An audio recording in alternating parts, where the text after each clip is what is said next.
Welcome back to another episode of Power Bourbon. So it's that time of year.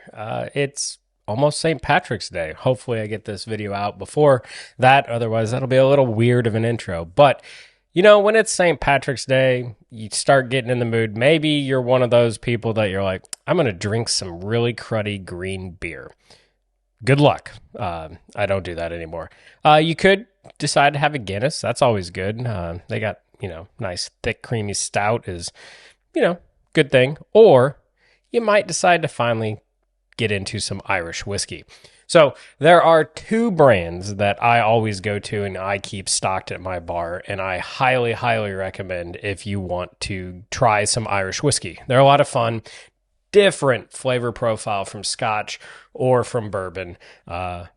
But I think they deserve a spot on everyone's bar, especially, one or two bottles, and nothing crazy expensive. So the first one I highly recommend is Green Spot.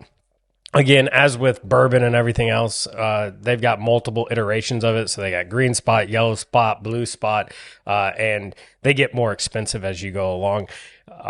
It's completely up to you. Whatever's in your price range, but the Spot series, you're going to be very, very happy with. It's very good, very traditional Irish whiskey taste and everything like that. Now, my go-to is Redbreast. And generally, it's Redbreast cast strength, if I can find it, which is aged for 12 years. However, there is one that's slightly more expensive, which is the 15-year, which I also very much enjoy. But that's going to be around the $100 price range. So whereas the cast strength is usually right around 50 to 70, somewhere about that, depending what your local stores, increase the price to and everything around there. But the Redbreast 12 is a great way to get into Irish whiskey if you haven't had it, because there's nothing worse than spending $100 on a bottle and finding out you don't like it at all. Thank you, Blue Run. But neither here nor there.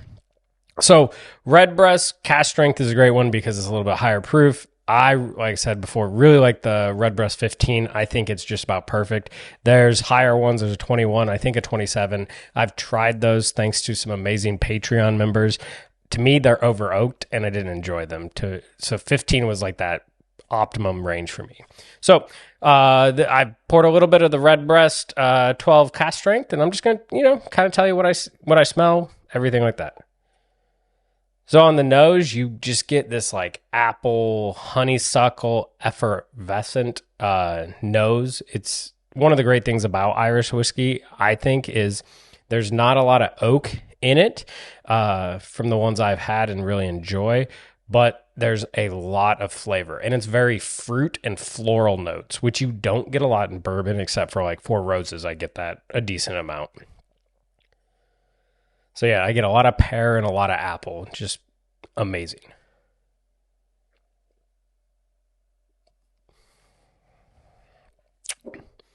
So even though this is cast strength, it only comes in at 111 proof. So very approachable, very delightful. On the palate, I get more of that fruit. It's very appley and pear.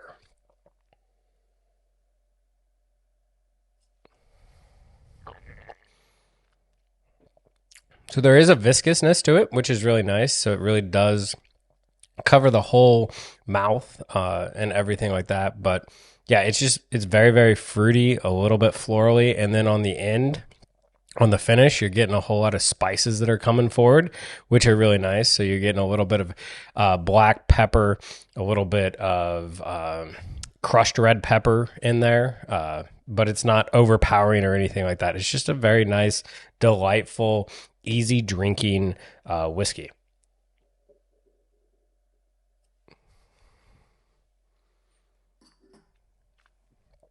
But yeah, like I said, it's very fruit forward, so it's going to be very, very different than most bourbons you try. There's not a lot of vanilla notes or caramel or anything that you would get on a traditional bourbon. It's a whole lot lighter.